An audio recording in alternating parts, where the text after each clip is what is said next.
Very vague po yung kanyang post. Hindi natin alam kung alin ang pinasisinungalingan niya. Wala bang katotohanan na siya ang naglantad ng paghiwalay ng kanyang anak at ni Catherine? O walang katotohanan na hiwalay na? Mo anak, hindi na ako makikipag-argumento pa. Ang pinakamaganda dyan, magharap-harapan kami ng aking source at saka siya. Kaya sa panahong ito, hinahamon ko si Carla Estrada para malaman na natin kung sinong nagsasabi ng katotohanan at kung sino ang nag-iimbento lang. Tatlo tayo magharap-harap.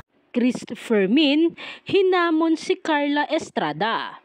Pinanindigan ng batikang kolumnista at host na si Christopher Min ang inihayag niya na galing mismo sa bibig ni Carla Estrada na hiwalay na ang anak nitong si Daniel Padilla kay Catherine Bernardo.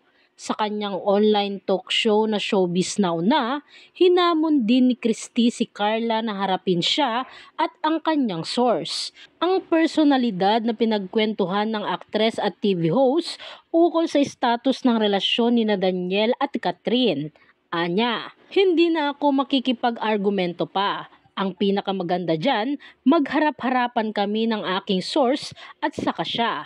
Magkita-kita kaming tatlo. Ani ni Christy. Kaya sa panahong ito, hinahamon ko si Carla Estrada para malaman natin kung sino ang nagsasabi ng katotohanan at kung sino ang nag-iimbento lang. Tatlo tayong maghaharap-harap, dagdag niya. Binigyan din ni Christy ng palaisipan si Carla kung sino sa mga pinagsabihan ng huli ang nagparating sa kanya ng balita. Sino sa mga sources na pinagsabihan niya na naghiwalay ang anak niya at si Catherine ang kanyang naiisip na nakapagparating sa akin ng mensahe?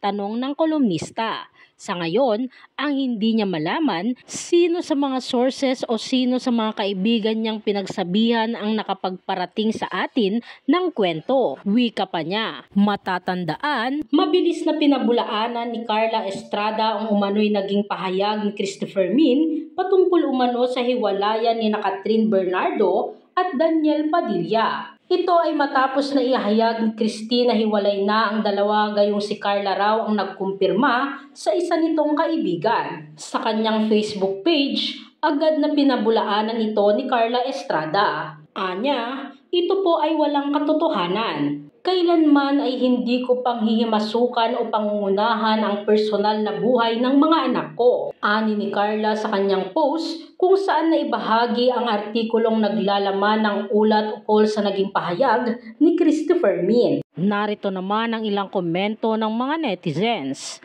Matanda ka na nga, Ma'am Christopher Min. Chismosa ka pa at pakialamera. Huwag mo na kasi pilitin yung nag-iibigan na paghihiwalayin, total naman wala kang ambag sa buhay nila Catherine at Daniel. Bakit ba gustong-gusto mong paghiwalayin sila? Ikaw ba gusto pumalit kay Catherine?